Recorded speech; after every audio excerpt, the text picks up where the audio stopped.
Começando o contra-ataque. Parte 11. Ainz olhou para a cidade, que estava em pânico com a aparição do exército demi-humano, e ele colapsou lentamente. Esta não foi uma figura de linguagem. O coração e a alma de Ainz foram esticados até o limite pelo cansaço e, apesar de sua natureza morta-viva, ele caiu de joelhos devido à exaustão mental e segurou seu rosto. O que devo fazer? O que eu vou fazer depois? Fundamentalmente, Ainz estava seguindo o roteiro de Demiurgo.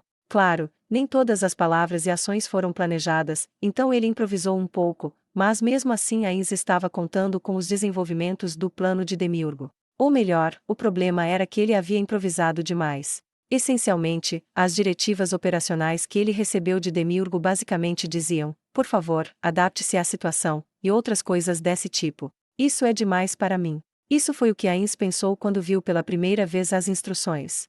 Se Ainz fosse uma pessoa de excelência, talvez ele pudesse seguir essas instruções e desempenhar o papel de um perfeito rei feiticeiro. No entanto, para seu pesar, as aptidões de Ainz eram perfeitamente normais, ou talvez até abaixo do normal. Portanto, Ainz tinha entrado em um debate acalorado com Demiurgo sobre o assunto. Ele se lembrou de coisas como, ele indagando repetidas vezes: eu não entendo, descreva com mais detalhes, e Demiurgo respondendo com humildade: como eu poderia fazer algo tão grosseiro com sua sagacidade? Ainz Sama levou a um intenso vai e vem. Albedo se envolveu nessa batalha no meio do caminho, e Ainz, que começara em grande desvantagem, acabará com uma derrota completa. E assim, as diretivas operacionais concedendo-lhe discrição total acabaram nas mãos de Ainz.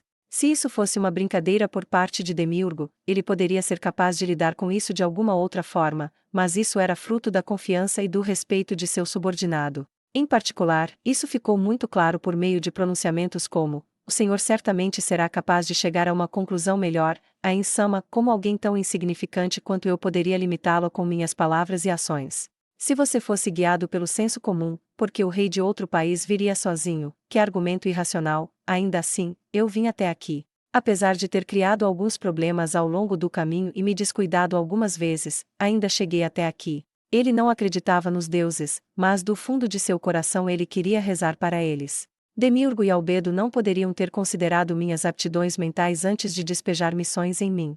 Ser pedido para fazer o impossível fez sua motivação murchar. Tudo bem, meu eu, se recomponha. Será mais fácil depois que eu passar por isso. Ainz direcionou força para suas pernas e então se levantou. O plano chegará aos estágios intermediários vitais, e essa era a pior parte. De acordo com Demiurgo, se formassem uma linha defensiva nesta cidade, eles atacariam até que houvesse 85% de baixas. Ainz não tinha ideia do que ele estava falando. Já que Demiurgo pensava que deveria ser assim, então deveria ser uma resposta melhor do que qualquer coisa que Ainz inventasse. Se todas essas mortes trouxessem benefícios a Nazarick, então que morram. Além disso, Ainz pensaria que, quanto mais mortes houver, mais benefícios serão despejados em Nazarick, e coisas assim. No entanto, o problema estava no fato de que Demiurgo havia pedido a Ainz que alguns humanos daqui não fossem mortos. Francamente falando, se isso fosse tudo, então ele selecionaria aleatoriamente alguns e terminaria com isso, mas havia mais um porém. Isso era, seres humanos que se dedicavam a Ainz, ou que poderiam ser convencidos a se juntar ao lado de Ainz. Eu sinto que deve haver vários humanos que são tão dedicados ao Senhor quanto aqueles anões, então, por favor, me diga seus nomes, e quando eu fizer a minha jogada, eu terei o cuidado de não matá-los. Quando ele recebeu essa mensagem de Demiurgo, ele até pensou: isso é algum tipo de brincadeira? Quando duvidou do pensamento de Demiurgo. Não há ninguém assim. Essas palavras desanimadas escaparam de Ainz. Não havia humanos aqui que se dedicassem a Ainz. Em vez disso, ele havia experimentado intensamente o quanto os mortos-vivos eram odiados no reino sacro. Sob estas circunstâncias terríveis, quantas pessoas seriam dedicadas ao seu eu morto-vivo? No entanto, ele não podia dizer a Demiurgo que não havia nenhum. Demiurgo acreditava sinceramente que Ainz poderia fascinar vários humanos. Então, o que aconteceria se ele dissesse a Demiurgo que ele não tinha conseguido fazer isso com ninguém? Meu estômago dói. O anão que Demiurgo estava falando deveria ser Gondo Firebiardi, mas foi simplesmente uma jogada de sorte. Ele fez um acerto crítico em uma fraqueza que ele tinha no coração, por puro acaso, e tal sorte não se repetiria. E foi precisamente porque ele tinha a fonte de informação, que era Gondo, que ele havia conseguido acertar nos corações dos ferreiros rúnicos. No entanto, não havia ninguém assim no reino sacro. Havia uma pessoa com quem ele havia formado um relacionamento amigável, Neia Baraja, mas isso era tudo. Além disso, ele lhe dera um item mágico para melhorar seu relacionamento, além de outro motivo, mas a eficácia disso ainda não estava clara. Ela ficava olhando para ele com olhos cheios de raiva, então provavelmente não deveria esperar nada de bom nisso.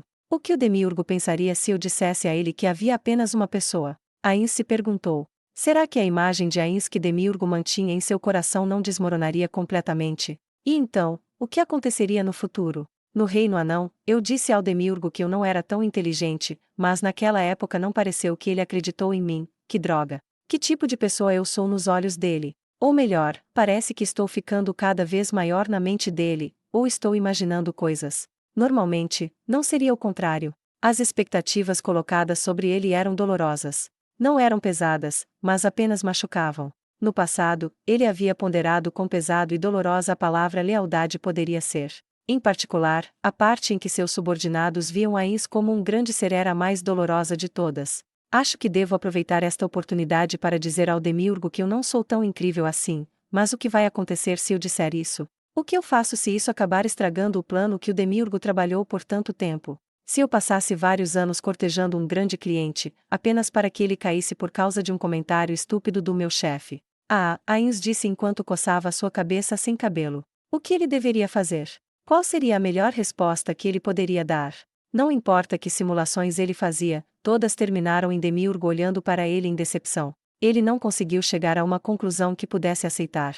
Ele está esperando muito de mim, quanto maior a altura, pior será a queda. É por isso que eu disse que não sou ninguém incrível. E então, o próprio plano de Ains foi um fracasso em si. Ains enfiou a mão na dimensão de bolso e retirou uma espada. Era uma espada comum escrita com runas. No entanto, continha poder comparável ao arco que ele emprestara a Neia. Claro, estas não eram runas dos anões. As runas esculpidas não tinham poder algum. Este foi um equipamento feito com as técnicas de Yggdrasil. Ah, Aya! Ains suspirou. Ele tinha várias armas assim. O plano original era emprestar essas armas ao Reino Sacro. O povo do Reino Sacro ficaria impressionado com o poder esmagador da espada e pensaria, então este é o poder do armamento rúnico, que por sua vez melhoraria a reputação das armas rúnicas do Reino Feiticeiro. Esta foi a outra razão pela qual ele emprestou o arco para Neia. Ele sentiu que as pessoas do Reino Sacro iriam ver essa arma e secretamente as pediriam emprestadas de Ains. Contudo, Ains agarrou a própria cabeça.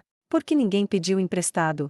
Eu até pensei que as pessoas falavam sobre isso porque era muito chamativo. Eu acho que deveria ter forçado ela a entrar na linha de frente e a feito lutar. Só então, houve um toque-toque-toque quando alguém bateu na porta. Ele rapidamente verificou seu manto e outros lugares amassados antes de colocar a espada de volta em sua dimensão de bolso. Então ele colocou as mãos atrás das costas, olhou para a porta como um soberano e falou em voz alta. Quem é? Vossa Majestade, posso entrar? Não havia como saber se era uma voz masculina ou feminina pela porta. Normalmente, ele deveria ter perguntado o nome do visitante, mas Demiurgo já havia dito a ele que alguém estava vindo, e assim Ains concedeu sua permissão sem qualquer hesitação. Ah, tudo bem. Entre. A pessoa que entrou no quarto de Ains fechou a porta atrás de si e seu corpo mudou de forma. Tinha uma cabeça em forma de ovo com uma boca e dois olhos que pareciam buracos de bola de boliche. Suas mãos de 3 dedos eram tão finas quanto patas de insetos. Era um doppelganger. Era um doppelganger que ele havia emprestado para Demiurgo. Por ser um doppelganger, não era muito forte. Mesmo quando transformado, só conseguia copiar habilidades equivalentes ao nível 40 e era ainda mais fraco sem transformação. Suas habilidades mais potentes permitiam que pudesse usar livremente equipamentos com restrição de karma. Dito isso, não é possível usar itens mágicos acima da classe legado. Seus olhos vazios estavam fixos em Ains, e então se curvou profundamente. Eu sinceramente peço desculpas pelas muitas ofensas que fiz ao Senhor durante meus deveres. Eu rezo para que me perdoe. Não se preocupe com isso. Você estava apenas fazendo o seu trabalho. Não tenho nada a dizer sobre isso. Seu servo é grato por suas palavras generosas. Ains olhou para a porta do quarto. Você não está muito ocupado agora. Deve haver muitas coisas que precisa conduzir, não? E tem alguém lá fora. Se houver alguém, teremos problemas se não mantivermos a voz baixa. Está bem. Ninguém vai se opor ao seu servo vindo sozinho para vê-lo, Ains-sama. Então é isso. Oh, sim. O doppelganger respondeu. No entanto, ainda era importante ter cuidado. Então, Ains-sama, por favor informe seu servo de sua decisão. Informar você de quê? Dito isto, Ains sabia muito bem por que o doppelganger tinha vindo aqui. Ou melhor, era hora de contar isso ao doppelganger. Sim, a questão de quem tinha se sujeitado a ele. Me perdoe. Este que vos fala se refere ao assunto de antes, a questão daqueles humanos que são devotados ao Senhor e cujas vidas devem ser poupadas, Ain Sama. 1. Ains assentiu com força e começou a andar. Claro, ele não podia sair do quarto. Em última análise, ele só podia andar de canto em canto. Não havia como dizer onde os olhos do doppelganger estavam olhando, mas Ains estava certo de que estavam seguindo seus movimentos, o que de fato era verdade. E, certamente, seria muito assustador se não fosse assim. O tempo estava se esgotando. Enquanto Ains pensava com todas as suas forças, ele de repente parou. Ele não conseguiu encontrar a resposta certa. No entanto, ele não tinha ideia sobre como continuar encobrindo as coisas. Se fosse humano, seu coração estaria batendo agora, mas seu corpo não tinha órgãos que pudessem se mover dessa maneira. Uma emoção poderosa surgiu, fazendo com que o efeito de sua supressão de emoção acontecesse, e quando as pequenas ondulações ricochetearam dentro de seu coração, Ains disse ao doppelganger a resposta.